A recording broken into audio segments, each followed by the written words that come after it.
ధరణితో మసకబారింది, మేడిగడ్డతో రోడ్డున పడింది. వీటన్నింటికీ మించి ఓవర్ కాన్ఫిడెన్స్ దెబ్బకు యాక్సిడెంట్ జరిగి షెడ్డుకు చేరింది కారు పార్టీ. మొత్తానికి మొన్నటి అసెంబ్లీ ఎన్నికల్లో చిత్తుగా ఓడిపోయింది. ఏ అహంకారం అయితే వారిని గద్దె దించిందో ఆ అహంకారం కాస్తైనా తగ్గిందా? గులాబీ గూటిని వదిలి ఇతర పార్టీలకు ఎందుకు వెళుతున్నారు నేతలు? అసలు ఆ పార్టీలో అంతర్గతంగా ఏం జరుగుతోంది? పార్టీ పెద్దల ముందే తన్నుకునే పరిస్థితి ఎందుకు వచ్చింది? లోక్సభ ఎన్నికల్లో గులాబీ పార్టీ పరిస్థితి ఎలా ఉండబోతోంది? Look into it.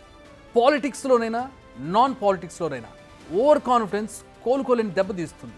ఇప్పటికే ఈ విషయం బీఆర్ఎస్ నేతలకు అర్థం కావాలి. కానీ ప్రస్తుత పరిస్థితి చూస్తుంటే అలా అర్థమైనట్టుగా కనిపించడం లేదు. ఎందుకంటే వారు ఎన్నికల్లో ఎందుకు ఓడిపోయారో ఇంకా రివ్యూ చేసుకునే పరిస్థితుల్లో లేరు. వారి మాటలు ఎలా ఉన్నాయో మీరే వినండి. మీకేం కోపం వచ్చిందో, ఏం భ్రమల పడ్డారో, పాలిచ్చే బర్రెను ఆయన అమ్మేసి దున్నపోతుంది తెచ్చుకున్నారు. ఇది కేసీఆర్ మాట.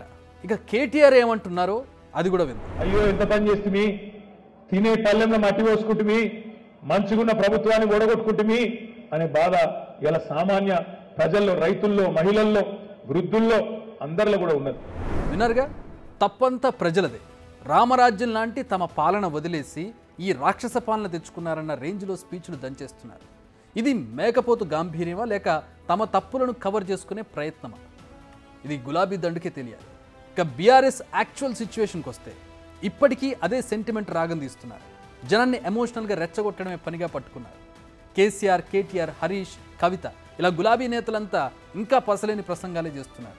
అనని మాటలతో అడ్డగోలు ప్రచారాలు చేస్తున్నారు. జరగని పనులు జరిగినట్టు, జరుగుతున్న పనులు కానరానట్టు వ్యవహరిస్తున్నారు. మొత్తంగా చూస్తే ఓటమి నుంచి ఏ ఒక్క పాఠం నేర్చుకోలేదన్నది అర్థమవుతోంది.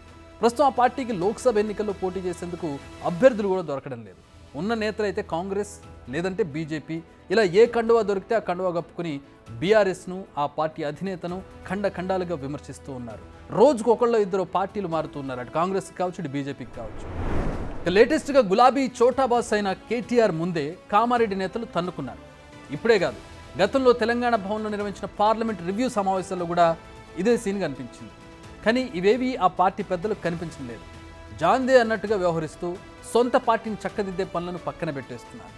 బీఆర్ఎస్లో కింది స్థాయి నేతల నుంచి ఎంపీ టికెట్ పొందగలిగే స్థాయి నేతల వరకు రాత్రికి రాత్రి జంప్ చేస్తున్నారు. గత 10 ఏళ్లుగా అధికారంలో ఉన్న బీఆర్ఎస్ పార్టీలో అన్ని పదవులు అనుభవించిన సీనియర్ నేతల్లో చాలామంది ఇప్పటికే కాంగ్రెస్లో చేరిపోగా, కాంగ్రెస్లో టికెట్ రాదనుకున్న మరికొందరు బీజేపీ తీర్థం పుచ్చుకుంటున్నారు. దీంతో ఉన్న నేతలకు టికెట్ ఇస్తే వాళ్ళైనా ఉంటారా, వెళ్ళిపోతారా అన్న పరిస్థితి బీఆర్ఎస్లో నెలకొంది. ఇప్పటికే సిట్టింగ్ ఎంపీలలో 3 వేరే పార్టీలోకి వెళ్ళిపోయారు. వీరిలో నాగర్ కర్నూలు ఎంపీ రాములు, కుమారుడు భరత్కు జహీరాబాద్ ఎంపీ బీబీ పాటిల్కి బీజేపీ సీటు కూడా ఇచ్చేసింది.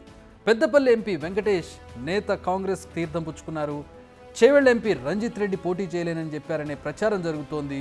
మహబూబ్ నగర్ ఎంపీ మన్నె శ్రీనివాసరెడ్డికి టికెట్ కన్ఫర్మ్ చేసినా ఆయన పూర్తిగా సైలెంట్ అయ్యారు. ఇప్పటికే ఆయన బంధువులు కాంగ్రెస్లో చేరారు.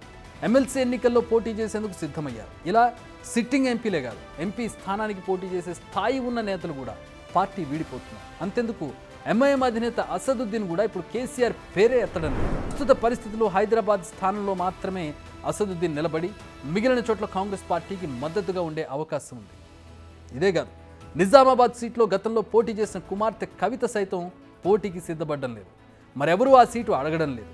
ఈ ఒక్క సీటే కాదు, నల్లగొండ, భువనగిరి, ఖమ్మం సీట్ల కోసం ఒక్క దరఖాస్తు కూడా వచ్చే పరిస్థితి కనిపించడం లేదు. ఉమ్మడి ఖమ్మం, నల్గొండ జిల్లాల్లో బీఆర్ఎస్ అడ్రస్ గల్లంతైంది. అసలు ఈ ఎన్నికల్లో సత్తా చాటలేకపోతే మరో 5 ఏళ్ల నాటికి పార్టీ నామరూపాలు లేకుండా పోయేలా పరిస్థితి కనిపిస్తోంది. మొత్తంగా చూస్తే అసెంబ్లీ ఎన్నికల్లో జెట్ స్పీడ్తో వేగంగా దూసుకుపోయిన బీఆర్ఎస్ లోక్సభ ఎన్నికల సమయానికి ఆగమవుతోంది. ఇవన్నీ విన్నాక లోక్సభ ఎన్నికల్లో నిజంగా సత్తా చాటే పరిస్థితి బీఆర్ఎస్కు ఉందా అనే ప్రశ్న వినిపిస్తుంది.